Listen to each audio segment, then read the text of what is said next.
नमस्कार, जय Hind. Ice corridor modern history की सीरीज़ में आपका बहुत बहुत स्वागत करता हूं।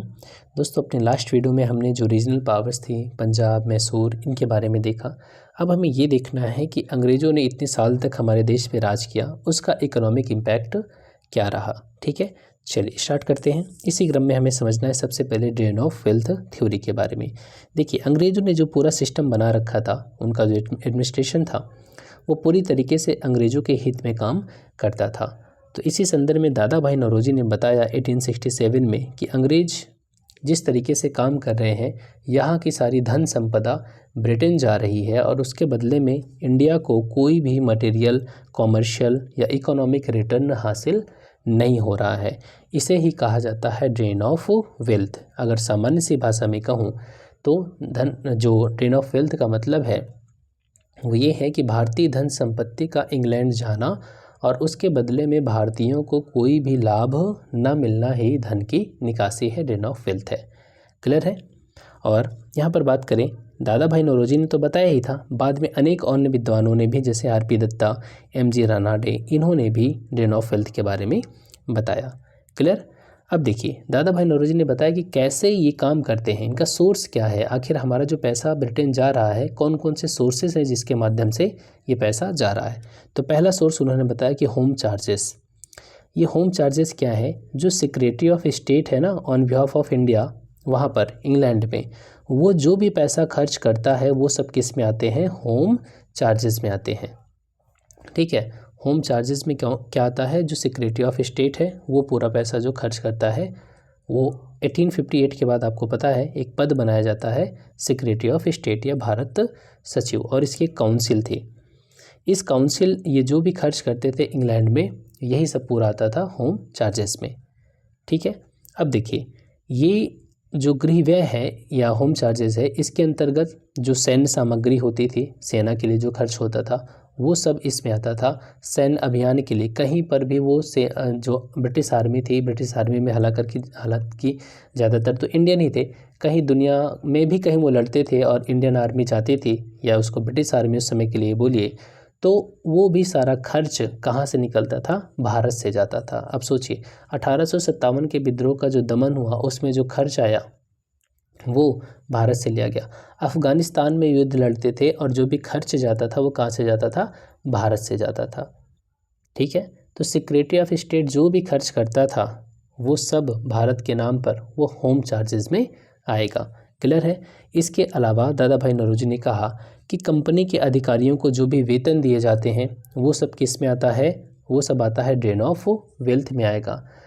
यहाँ पर ध्यान से समझिएगा, जो रेमिटेंस दिए जाते हैं इंग्लैंड को by Europeans to their families. ठीक है, यहाँ पर जो लोग रहते हैं वो यूरोपियंस को रेमिटेंस देते हैं। जो भी ब्रिटिश गुड्स खरीदी जाती है कंजप्शन के लिए, और यहाँ पर जो लोन भारत के नाम पे डेट लिया गया है, लोन लिया गया है, उस पर जो ब्याज है वो भी भारत से ही पैसा दिया जाता था। इसके अलावा और कहाँ से पैसा दिया जाता था, रेलवे। ठीक है, रेलवे भी एक बहुत बड़ा सोर्स था, क्योंकि ब्रिटिश सरकार ने कहा था कि पूंजीपतियों आप लोग पैसा लगाइए रेलवे पर, हम आपको 5% गारंटेड डिविडेंड देंगे। ठीक है, चाहे रेलवे प्रॉफिट में रहे चाहे लॉस में, लेकिन हम आपको 5% का गारंटेड डिविडेंड देंगे। तो ये भी क्या है, एक ड्रेन ऑफ वेल्थ है। जो कंपनी के अधिकारियों के वेतन है और जो शेयर होल्डर्स हैं उनको दिया जाने वाला डिविडेंड है, ये सब किस में आता है, ड्रेन ऑफ वेल्थ में ही आता है। ठीक है, इतनी सी बात क्लियर है। तो इस तरीके से इसकी जो ड्रेन ऑफ वेल्थ है, इन्होंने हमारे देश से पैसा ले गए। इसके अलावा इन्होंने जो बागान है या हमारे मिनरल्स हैं, उनके उत्खनन के द्वारा उनको ब्रिटेन भेजा उन्होंने, यहाँ से भी उन्होंने ड्रेन ऑफ वेल्थ किया। ठीक, अब यहाँ समझिएगा, दादा भाई नौरोजी ने कहा कि इसकी जो स्टार्टिंग है, शुरुआत है, वो कहाँ से होती है, वो होती है प्लासी के युद्ध के बाद से। प्लासी के युद्ध हम पढ़ चुके हैं। प्लासी का युद्ध जब हुआ था तो, और उसके बाद बक्सर का युद्ध, क्योंकि प्लासी के युद्ध के बाद ही मीर जाफ़र ने क्या किया था, मीर जाफ़र ने ढेर सारा पैसा अंग्रेज़ों को दिया था। और बक्सर के युद्ध के बाद तो बंगाल, बिहार और उड़ीसा की तो दीवानी ही मिल गई। जब दीवानी मिल गई अंग्रेज़ों को, तो अब क्या करने लगे, अब उनको राजस्व वसूलने का अधिकार हो गया। तो राजस्व जब उनके पास आने लगा, तो पहले अंग्रेज़ क्या करते थे, पहले अपने यहाँ से सोना चांदी पैसा लेके आते थे और भारत से सामान खरीद करके दूसरे देशों को बेचते थे और प्रॉफिट कमाते थे। अब क्या होने लगा, बक्सर के युद्ध के बाद अंग्रेज़ों को ब्रिटेन से पैसा लाने की ज़रूरत नहीं थी। अब वो यहीं का पैसा, भारत का पैसा, भारत का ही सामान और भारत में ही बेचकर या विदेशों में बेच कर के ज़्यादा प्रॉफिट कमा रहे थे। सोचिए, इसको उन्होंने इन्वेस्टमेंट नाम दिया। क्या नाम दिया? इन्वेस्टमेंट। अब ये भी क्या है? एक ड्रेन ऑफ वेल्थ था। यहाँ से शुरुआत होती है प्रक्रिया की। और इसके बाद रेलवे ने तो और इस ड्रेन ऑफ वेल्थ को बढ़ा दिया, क्योंकि रेलवे ने क्या किया, रेलवे ने भारत के भीतरी भागों तक पहुंचने में आसानी कर दी। जब भारत के अंदर तक सामान अंग्रेज़ों का पहुंचने लगा तो इससे क्या हुआ, कच्चा माल, हमारा जो रॉ मटेरियल था वो यहाँ पोर्ट तक पहुंचने लगा और पोर्ट के माध्यम से उसे एक्सपोर्ट किया जा सकता था। तो इस तरीके से भी हुआ। फाइनली इसका पूरा निष्कर्ष क्या रहा, परिणाम क्या रहा कि हमारे जो सबसे गरीब तबका था, जो किसान था, क्योंकि ज़्यादा से ज़्यादा रेवेन्यू कौन देता था? वही देता था, सबसे ज़्यादा बोझ उसी के ऊपर पड़ता है। ठीक है, चलिए, दादा भाई नौरोजी ने कहा कि ये जो ड्रेन ऑफ वेल्थ है ये एविल ऑफ ऑल एविल्स, ठीक है, सभी बुराइयों की ये एविल ऑफ ऑल एविल्स है। और दादा भाई नौरोजी पहले व्यक्ति थे जो ब्रिटिश हाउस ऑफ कॉमन्स में यहाँ पर इलेक्ट हुए थे। कब? 1892 में। किस पार्टी की ओर से? तो ये हुए थे लिबरल पार्टी की ओर से, ठीक है, जो उदारवादी दल है उसकी ओर से ब्रिटिश हाउस ऑफ कॉमन्स में इलेक्ट हुए थे। फर्स्ट इंडियन है ये। चलिए आगे चलते हैं। रमेश चंद्र दत्ता, RC दत्ता, इन्होंने एक आर्टिकल लिखा था इकोनॉमिक हिस्ट्री ऑफ इंडिया। क्या लिखा था? Economic history of India. इन्होंने बताया कि जो इंडिया की GDP थी, एनुअल GDP, उसका आधा तो क्या हो जाता था, वो अंग्रेज़ ले जाते थे, आउटफ्लो हो जाता था। ठीक है, बाद में 1896 में इंडियन नेशनल कांग्रेस ने इस ड्रेन थ्योरी को एक्सेप्ट कर लिया। किस सेशन में? कलकत्ता सेशन में। ठीक है, कलकत्ता सेशन में। तो इस तरीके से ड्रेन ऑफ वेल्थ जो है वो चलता रहा काफ़ी लंबे समय तक, आज़ादी जब तक हमको नहीं मिल गई। लेकिन यहाँ पर एक समस्या है। समस्या क्या है? सैयद अहमद खान, ये काफ़ी लॉयल थे ब्रिटिश रूल को लेकर के। ठीक, ब्रिटिश साम्राज्य को लेकर के ये अंग्रेज़ों के एकदम समझिए कि विश्वास पात्र थे और उन पर भरोसा करते थे। और उनको लगा कि मुस्लिम जो कम्युनिटी है वही इनका विकास जो है वो ब्रिटिश गवर्नमेंट ही कर सकती है और कोई नहीं कर सकता। इसीलिए ये उनके ड्रेन ऑफ वेल्थ इन सब थ्योरी पे भरोसा नहीं करते थे, विश्वास ही नहीं करते थे कि दादा भाई नौरोजी ने जो कहा है वो सच है। ठीक है, Dadabhai Naoroji along with WC Banerjee, इन लोगों ने Indian society, London Indian society की स्थापना किया था 1865 में। ठीक है, और चलिए आगे चलते हैं। In British India a term imperial preference, यहाँ पर इस वर्ड का मतलब समझिएगा। इम्पीरियल प्रेफरेंस का मतलब क्या होता है? कई बार इस वर्ड का यूज किया जाता है। ये जो है ये कंसेशन दिया गया था ब्रिटिश इंपोर्ट इन इंडिया, जो ब्रिटिशों के बने हुए सामान थे उनको इंपोर्ट करने के लिए ये कंसेशन दिया गया था। नाम से ही लग रहा है इम्पीरियल प्रेफरेंस दिया गया था। किनकी वस्तुओं को? अंग्रेज़ों की वस्तुओं को इंडिया में इंपोर्ट करने के लिए। ठीक है, यहाँ पर क्या किया गया था? इसके तहत almost nil charge was levied on British imports. ठीक है, जो अंग्रेज़ों की बनी हुई चीज़ें थी उस पर लगभग 0 चार्ज या 1-2% या बिल्कुल कम चार्ज लगाया जाता था, जबकि जो इंडिया एक्सपोर्ट करता था जिन चीज़ों का उन पर हैवी चार्ज लगाया जाता था ब्रिटेन में। क्यों किया जाता था? ताकि जो ब्रिटेन है और यहाँ पर मान लीजिए इंडिया है, ठीक है, इंडिया की जो चीज़ें हैं जब ब्रिटेन जाएंगी और ब्रिटेन में बहुत ज़्यादा चार्ज लगा दिया गया तो हमारी चीज़ें महंगी हो जाएंगी, कॉस्टली हो जाएंगी, तो वहाँ के जो लोग हैं क्या हमारी वस्तुएं खरीदेंगे? नहीं। और ब्रिटेन की चीज़ें जब हमारे देश में आएंगी, यहाँ पर कोई चार्ज नहीं है और ये मशीन से बनी चीज़ें हैं तो सस्ती होंगी। तो इन्होंने हमारे जो घरेलू उद्योग थे, छोटे मोटे उद्योग थे, उनको नष्ट करने के लिए, ख़त्म करने की पूरी प्लानिंग की थी इस इम्पीरियल प्रेफरेंस के माध्यम से। ठीक है, अदरवाइज़ अगर अंग्रेज़ ऐसा नहीं करते तो जो हमारा ट्रेड बैलेंस था वो हमारे पक्ष में था, हमारी वस्तुएं ज़्यादा जाती थी। ठीक है, हमें जो ब्रिटेन के लोग थे वो परेशान थे कि हमारे बेडरूम तक इंडिया की चीज़ें आ चुकी हैं, यहाँ के बने हुए कपड़े इतने अच्छे होते थे, सॉफ्ट होते थे। ठीक, तो ऐसा करके उन्होंने क्या किया? हमारे व्यापार को ख़त्म करने की कोशिश किया और अपने व्यापार को बढ़ाने की कोशिश की। ठीक है, इतनी सी बात क्लियर हो गई। चलिए, जो strong preference to invest in land property, काफ़ी ज़्यादा ध्यान दिया जाता था लैंड प्रॉपर्टी में इन्वेस्ट करने के लिए, जो रिच क्लास था, और यही वो कारण था कि जिस वजह से हमारे देश में इंडस्ट्री वगैरह उनके लिए पैसे कम हो गए थे। ठीक, अब हमें समझना है लैंड रेवेन्यू सिस्टम के बारे में। देखिए, अंग्रेज़ों ने क्या किया, 3 प्रकार का लैंड रेवेन्यू सिस्टम डेवलप किया। आज़ादी से पहले मुग़ल साम्राज्य वगैरह, फिर दिल्ली सल्तनत, उससे पहले और जाएंगे तो हमेशा लगभग जो ज़मीन होती थी उस पर संयुक्त स्वामित्व हुआ करता था।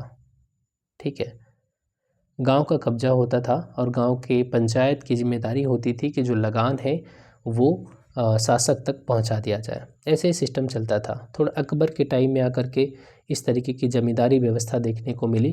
फिर अंग्रेज़ों के टाइम में एक इस तरीके का व्यवस्थित क्रम देखने को मिलता है। ठीक है, अलग अलग क्षेत्रों में अलग अलग लैंड रेवेन्यू सिस्टम, और अंग्रेज़ों ने अलग अलग क्षेत्रों में इसलिए अलग अलग रखा क्योंकि अलग अलग क्षेत्रों की अलग अलग परिस्थितियाँ थीं। ठीक है, वर्ड्स पे ध्यान देना, क्योंकि परिस्थितियाँ अलग अलग थी, इसलिए तीनों जगहों पर उन्होंने अलग अलग लैंड रेवेन्यू सिस्टम अप्लाई किया।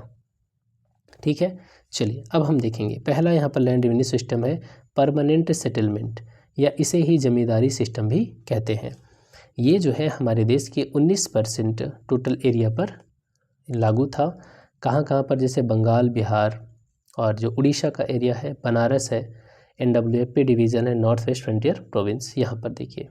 ठीक है, तो ये हो गया परमानेंट सेटलमेंट। रैयतवाड़ी सिस्टम जो है ये 51% एरिया पर लागू था, असम, बॉम्बे, मद्रास प्रेसिडेंसीज में। ठीक है, बाकी जो 2 प्रेसिडेंसी बच गई हैं यहाँ पर क्या है, रैयतवाड़ी सिस्टम है। और यहाँ पर नेक्स्ट है माहलवाड़ी सिस्टम। ये जो शेष एरिया बच गया है 30% इधर वाले एरिया में, यहाँ पर ये लागू है। इसमें कौन कौन सा है, सेंट्रल प्रोविंस है, पंजाब है। ठीक है, तो सेंट्रल प्रोविंस का मतलब आज का मध्य प्रदेश और पंजाब।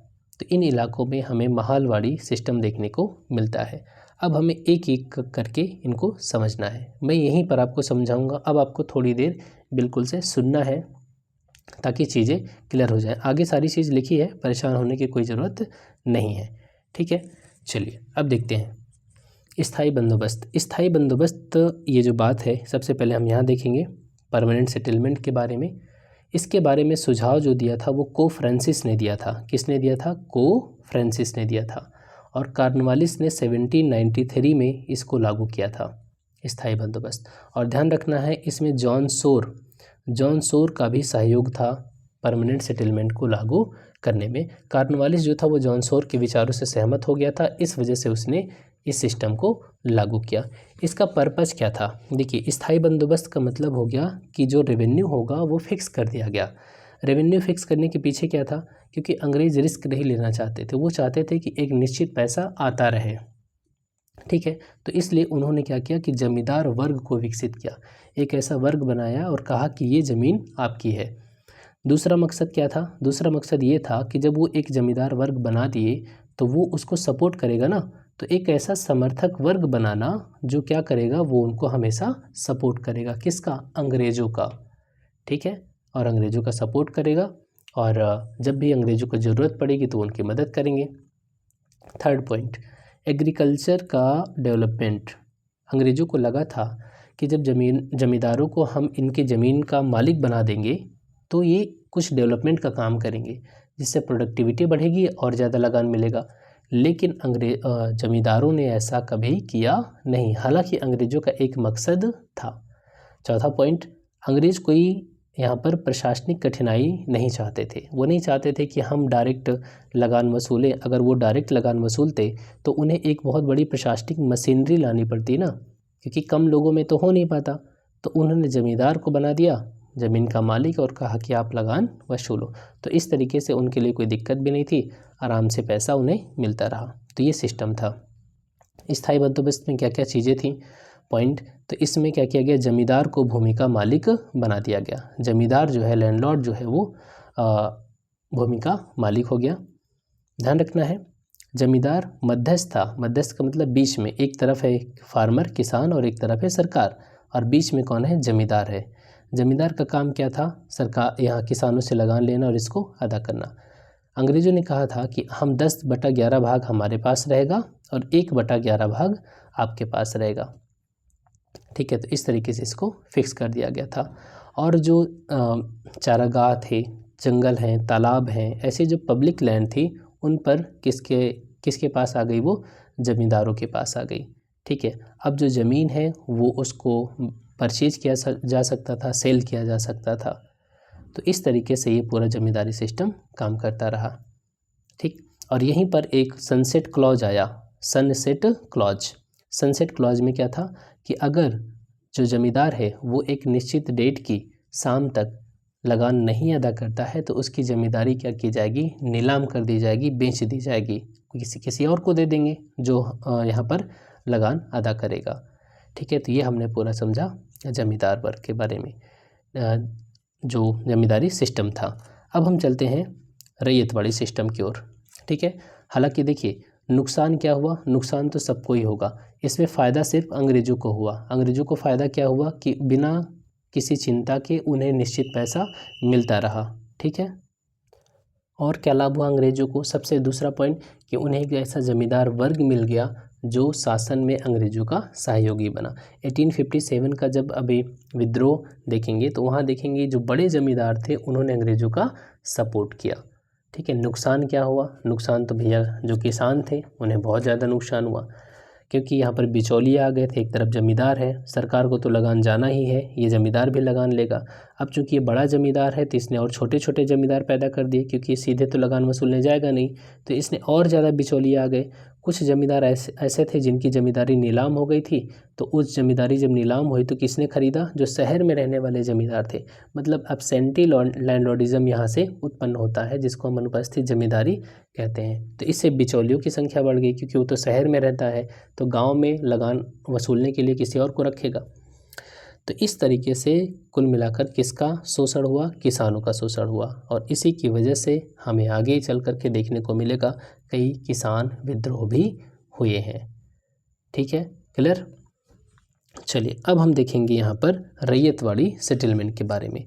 जो रैयतवाड़ी व्यवस्था है वो, रैयत का मतलब क्या होता है, किसान, जो वास्तव में भूमि पर खेती करता है। ठीक है, तो रैयतवाड़ी व्यवस्था को लागू करने के पीछे कारण क्या था, यहाँ पर इन्होंने जमींदारी लागू कर दिया और यहाँ पर रैयतवाड़ी। इसके पीछे कारण क्या है, देखिए पहली चीज़ अंग्रेज़ों की ज़रूरतें।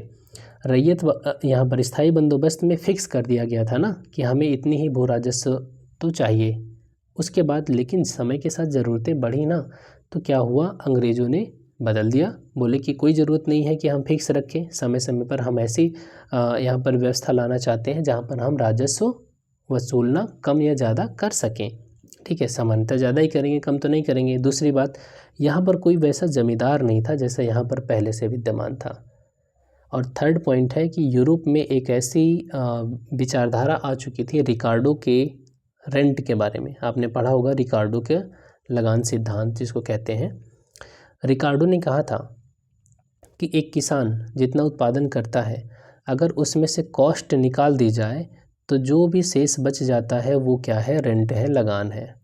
और ये पूरा रेंट किसके पास जाना चाहिए, सरकार के पास। तो सरकार को लगा कि ये जो बीच में बिचौलिया है इसको तो 1/11 देना पड़ता है, तो क्यों ना इस बिचौलियों को हटा दें और सीधा हम जो समझौता है वो सीधे किससे कर लें, रैयत से कर लें। रैयत का मतलब किसान से कर लें, तो हमको ज़्यादा लगान मिलेगा। तो इस तरीके से ये कुछ परिस्थितियाँ थी जिसकी वजह से अंग्रेज़ों ने इस एरिया में रैयतवाड़ी सिस्टम को अप्लाई किया। 1792 में कर्नल रीड, कौन है, कर्नल रीड। कर्नल रीड ने मद्रास के 12 महल ज़िले में, कहाँ पर, मद्रास के 12 महल ज़िले में, वहाँ पर इसको लागू किया पायलट प्रोजेक्ट के तौर पर। और बाद में चल कर के इसको पूरे मद्रास में, और फिर यहाँ पर देखिए 1820 में मुनरो ने पूरे मद्रास में लागू कर दिया। ठीक है, मुनरो ने पूरे मद्रास में लागू किया, और एल्फिंस्टन ने मुंबई में लागू कर दिया। एल्फिंस्टन ने मुंबई में लागू किया रैयतवाड़ी व्यवस्था को। इतनी सी बात क्लियर हो गई। चलिए अब यहाँ पर देखें तो यहाँ इसके क्या प्रोविजंस थे। तो इसमें जो ज़मीन का मालिक था वो कौन था, किसान था, सीधे, जमींदार वगैरह कोई नहीं था। समझौता किससे किया गया था? डायरेक्ट किसान से किया गया था। और इसका भी रिजल्ट क्या हुआ? किसान और अधिक शोषण का शिकार हुआ, क्योंकि अंग्रेज़ों को जब लगा इसमें ज़मींदार बीच में नहीं है तो लगान की जो रेट है वो बढ़ा देते हैं। तो यहाँ पर अंग्रेज़ों ने रेट बढ़ा करके किसानों से समझौता किया और किसानों को क्या करना पड़ा? जो साहूकार होते हैं गांव में, जो महाजन टाइप, उनसे पैसा लिया और अधिक ये चक्र में फंसते गए, जो डेट ट्रैप फंसते गए उसी में। और ये किसान पहले मालिक हुआ करते थे, बाद में मजदूर बन गए, क्योंकि लगान अदा करने को उनके पास कुछ था ही नहीं। नेक्स्ट यहाँ पर है महालवाड़ी सिस्टम। यहाँ तक क्लियर हो गया? महालवाड़ी सिस्टम में क्या है? महाल का मतलब होता है गांव। महाल का मतलब क्या होता है? गांव। तो यहाँ पर जो लगान तय किया गया वो गांव के लिए किया गया, और इस व्यवस्था का जो जनक है वो है हॉल्ट मैकेंजी। ठीक है, हॉल्ट मैकेंजी। हॉल्ट मैकेंजी की ये दिमाग की उपज है। उसी ने इसे 1822 में लागू किया था इन इलाकों में। महालवाड़ी व्यवस्था में भू राजस्व का निर्धारण गांव के आधार पर किया गया था। जो गांव की पंचायत है, मुखिया है, उसी की जिम्मेदारी थी कि उस गांव में जो भी राजस्व है वो सरकार तक पहुंचाए। ठीक है, चलिए, तो यहाँ तक हमने कंप्लीट कर लिया। अब हम चलते हैं कुछ इंपॉर्टेंट पॉइंट्स पर। 1793 कॉर्नवालिस, इसने स्टार्ट किया था परमानेंट सेटलमेंट लैंड रेवेन्यू के लिए। जो परमानेंट सेटलमेंट है उसको हम कई नामों से जानते हैं: इस्तमरारी, जागीरदारी, माल गुजारी और बिस्वेदारी। ठीक है, ये बंगाल, बिहार, उड़ीसा, वाराणसी और उत्तरी कर्नाटक, इन इलाकों में लागू था 19% एरिया पर। ठीक है, यहाँ से क्या हुआ था? एक जमींदार वर्ग आ गया था जिसको 10/11 भाग मिलना था। 1/11 उसको मिलना था और 10/11 सरकार को या कंपनी को मिलना था। ठीक है, रेतवाड़ी व्यवस्था हमने बात किया है। मुनरो और अलेक्जेंडर रीड, इनका भी योगदान था। रीड ने ही इसे 12 महल जिले में लागू किया था, तमिलनाडु के। ठीक है, और बाकी इलाकों में मद्रास है, बॉम्बे है, पूर्वी बंगाल है, असम, कुर्ग, इन इलाकों में भी ये लागू था रैयतवाड़ी सिस्टम। और रैयत जो था उनको ऑनरशिप दिया गया था जो लैंड है, और यहाँ पर इसके लिए वो रेवेन्यू सरकार को पे करते थे डायरेक्ट। 51% एरिया पर ये लागू था, कवर किया गया था। चलिए नेक्स्ट, महालवाड़ी सिस्टम में क्या है? महल या विलेज के आधार पे यहाँ पर रेवेन्यू को डिसाइड किया गया था। 30% एरिया पर ये लागू था, और जो कम्युनिटी थी वो रिस्पॉन्सिबल थे लैंड रेवेन्यू को अदा करने के लिए। ठीक, चलिए अब हम चलेंगे क्वेश्चन की ओर। आपको बताना है कि with reference to the period of colonial rule in India, home charges formed an important part of the drain of wealth from India. Which of the following fund constitute home charges? आपको बताना है कि home charges में क्या क्या शामिल होता है। तो देखिए, fund use to support the Indian office in London, बिल्कुल सही। Fund use to pay salaries and pensions of British personnel engaged in India. Fund used for waging wars outside India by the British, जो युद्ध लड़े गए हैं दूसरे देशों में, उनको भी पेमेंट भारत से ही किया जाता था। तो ये सब तो है ड्रेन ऑफ वेल्थ के लिए, लेकिन आपको बताना है कि होम चार्जेस में क्या क्या आता है। चौथा ऑप्शन तो नहीं इसमें, ठीक है। तो यहाँ पर क्या ऑप्शन सही होगा? देखिए, हमने बात किया था कि यहाँ पर जो वॉर वगैरह है वो होम चार्जेस में नहीं आते हैं, क्योंकि सेक्रेटरी ऑफ स्टेट के रूप में जो वहाँ पर काउंसिल बनाई गई थी, सेक्रेटरी ऑफ स्टेट है, वो जो पैसे खर्च होते थे, जो वेतन दिए जाते थे, वो सब आते थे होम चार्जेस में। ये पॉइंट यहाँ पर शामिल नहीं है। तो आपका सही आंसर क्या हो जाएगा? 1 और 2। क्लियर? चलिए 1 और 2। नेक्स्ट क्वेश्चन, यहाँ बताया गया है होम चार्जेस में क्या क्या आते हैं। Purchase of military stores, expenditure of India on India office establishment, interest on debt, interest on railway capital investment, ये सारी चीज़ें। नेक्स्ट क्वेश्चन है, the staple commodities of export by the English East India company from Bengal the middle of 18th century were. क्या क्या चीज़ें थी जो East India company जो एक्सपोर्ट करती थी भारत से या बंगाल से? Raw cotton, oil seed, opium, sugar, salt, zinc and lead, copper, silver, gold, spice and tea, cotton, silk, saltpetre, opium. इनमें से कौन सा ऑप्शन करेक्ट है? तो इसका सही आंसर क्या हो जाएगा? Cotton, silk, saltpetre, opium. ठीक है, चलिए यहाँ पर दिया गया detail. Next, the term imperial preference. The term imperial preference हमने बात किया था कि यहाँ पर इंडिया है और यहाँ पर ब्रिटेन है।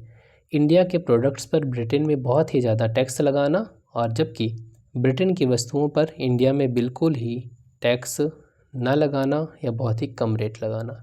ठीक है, तो इम्पीरियल प्रेफरेंस का मतलब क्या हो जाएगा?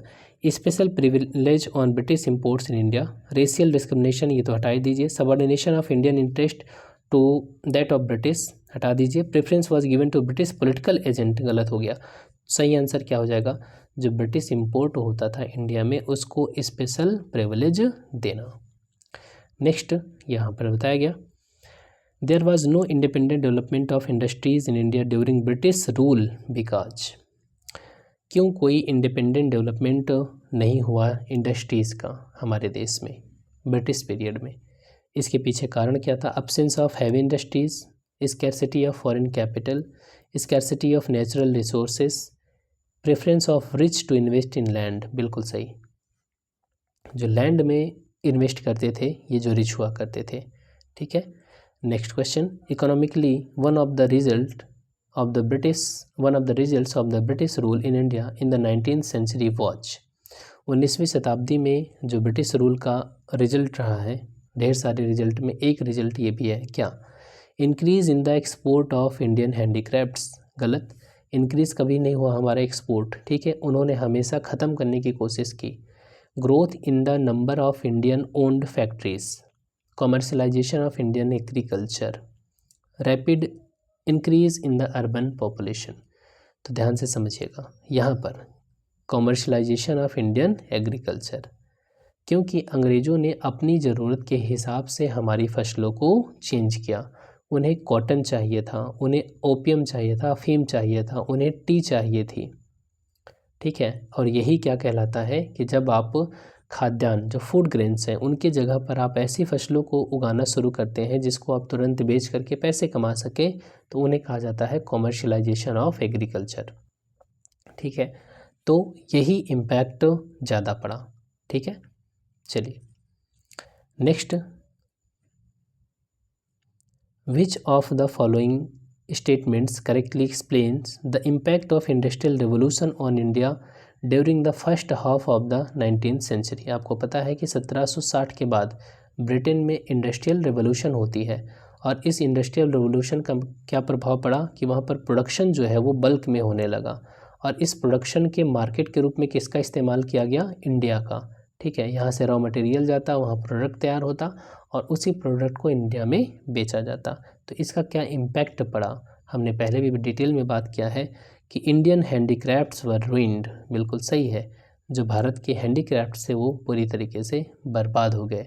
Machine were introduced in the Indian textile industry, बिल्कुल गलत है। वो कभी नहीं अंग्रेज़ों ने चाहा कि भारत में इंडस्ट्री डेवलप हो, नहीं तो हमारे देश में कोयला भी था और लोहा भी था, लेकिन हमारे देश में रेलवे के इंजन नहीं बने, बल्कि उनका निर्माण कहाँ किया गया? ब्रिटेन में किया गया। रेलवे की पटरियाँ कहाँ बनी? ब्रिटेन में बनी।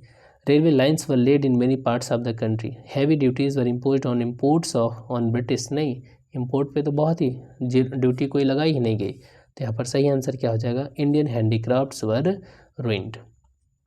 ठीक है, चलिए नेक्स्ट क्वेश्चन,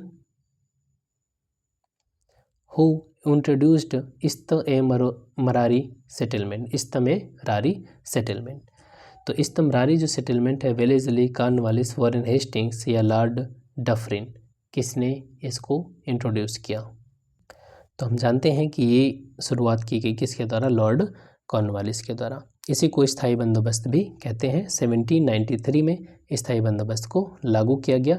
19% एरिया पर लागू था। 1/11 जो था वो जमींदार को मिलना था और 10/11 किसको मिलना था? कंपनी को मिलना था।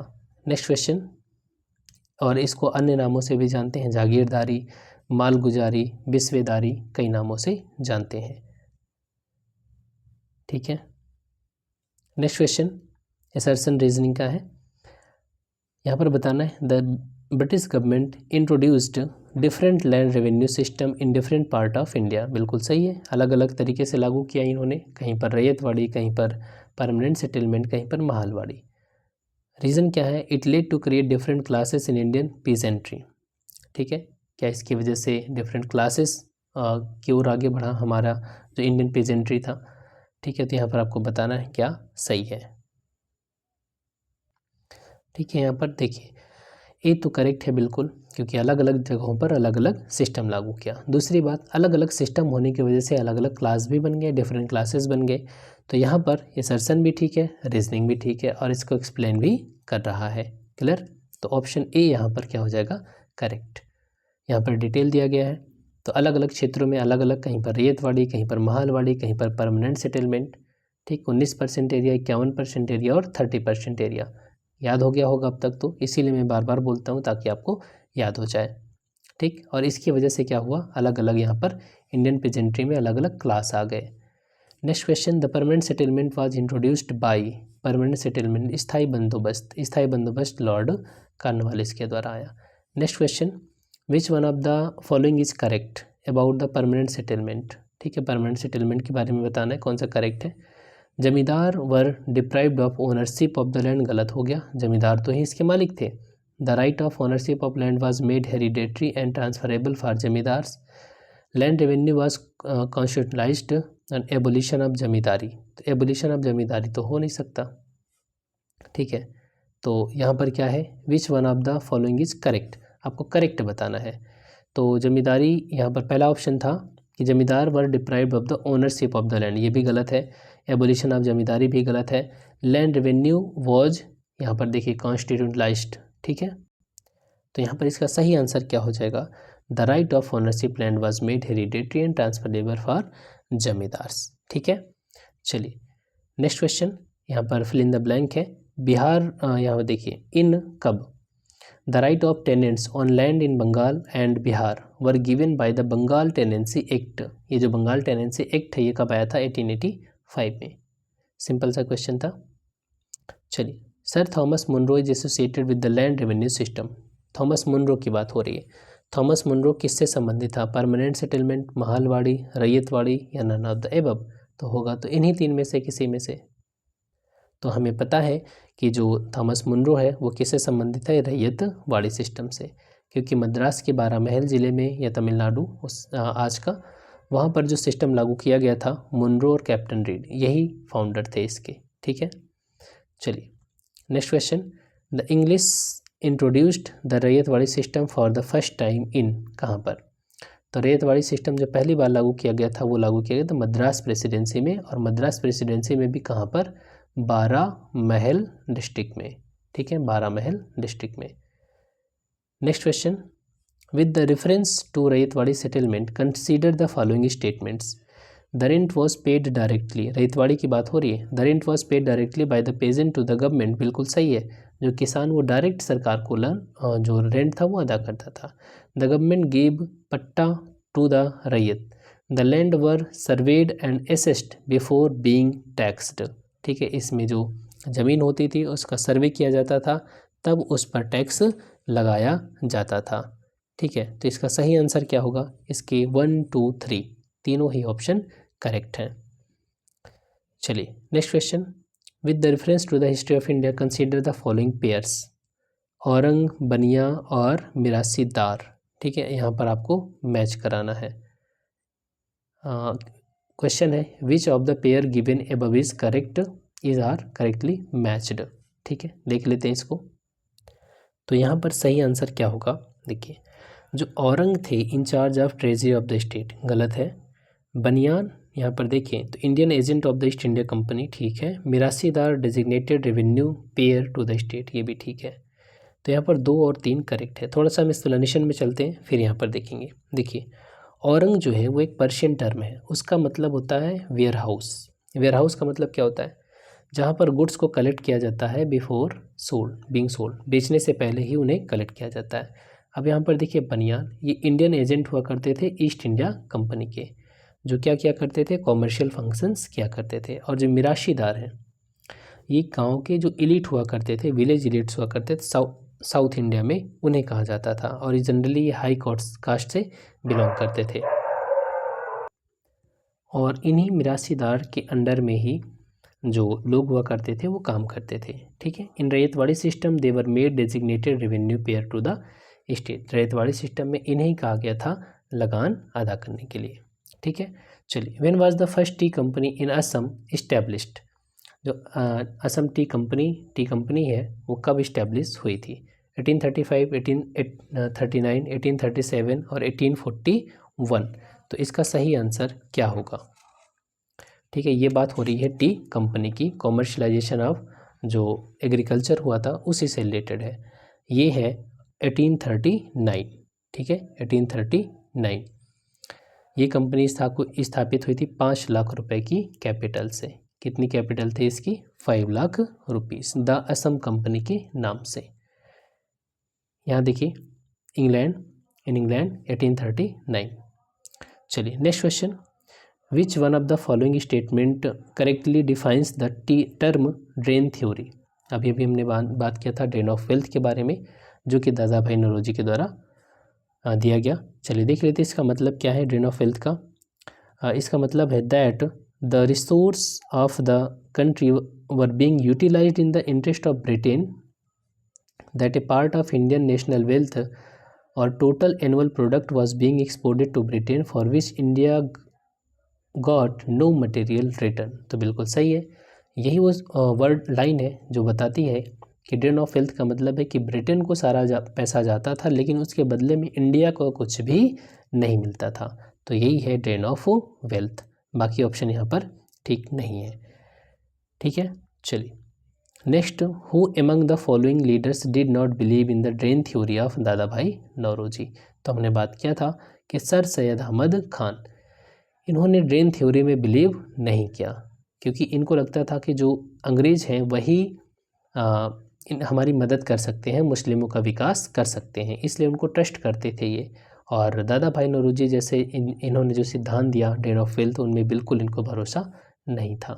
ठीक है, next question, who authored the book poverty and un British rule in India. ये किताब किसकी है? ये किताब है दादा भाई नौरोजी की। इस किताब में इन्होंने क्या बताया? इन्होंने बताया कि अन ब्रिटिश रूल है हमारे देश में। अन ब्रिटिश रूल का मतलब क्या है? अन ब्रिटिश रूल का मतलब है कि ब्रिटेन, वहाँ पर क्या है? डेमोक्रेसी है, वहाँ पर लोगों को क्या है? राइट टू एक्सप्रेस है, वहाँ पर क्या है? इक्वालिटी की बात होती है, वहाँ पर क्या है? फ्रीडम है। तो ऐसी कुछ वैल्यूज़ उन्होंने उठाई जो कॉन्स्टिट्यूशनल वैल्यूज़ थी, जो एक व्यक्ति, एक सोसाइटी को डेवलप करने के लिए ज़रूरी थी। लेकिन उन्होंने जब भारत से कंपेयर किया तो उन्होंने कहा कि ब्रिटेन जिसका हमारे देश पर कब्जा है, हम उसके गुलाम हैं, उपनिवेश हैं, बावजूद इसके हमारे देश में ब्रिटेन के जो मूल्य हैं, यहाँ पर वैल्यूज़ यहाँ अप्लाई नहीं है। तभी उन्होंने कहा कि इंडिया में अन ब्रिटिश रूल है। अगर ब्रिटिश रूल भी होता तब भी ठीक था, कहने को सिर्फ ब्रिटिश रूल है, क्योंकि ब्रिटेन की जो चीज़ें हैं वो हमारे देश में तो लागू ही नहीं है, हमें तो दोयम दर्जे सबसे निम्न कैटेगरी का समझा जाता है। ठीक है, तो इसमें इन्होंने बताया था। चलिए next question, consider the following statement and select the correct answer from the code. Generally India had a favourable balance of trade during the British rule and required exports. बिल्कुल सही है, ब्रिटिश रूल में हमारे पास जो था वो trade off balance favourable था, जब तक कि अंग्रेज़ों ने हमारे उद्योगों को नष्ट नहीं कर दिया। ठीक है, the drain of wealth took the form of unrequired export. यहाँ पर कुछ इंग्लिश वर्ड मिस्टेक है। ठीक है, चलिए देख लेते हैं इसको। तो यहाँ पर ये सही है, कोई दिक्कत इसमें नहीं है। Who consider that British economic policy is disgusting in India. देखिए, जो कार्ल मार्क्स है उसने क्या कहा था कि जो ब्रिटिश इकोनॉमिक पॉलिसी है वो इंडिया में बहुत ही ख़राब है, उसने इंडिया को बर्बाद करके रख दिया है। ठीक है, चलिए, तो इस तरीके से हमने इसमें भी क्वेश्चन अटेम्प्ट किया। आई होप कि वीडियो आपको अच्छा लगा हो। Thanks for watching, keep smiling.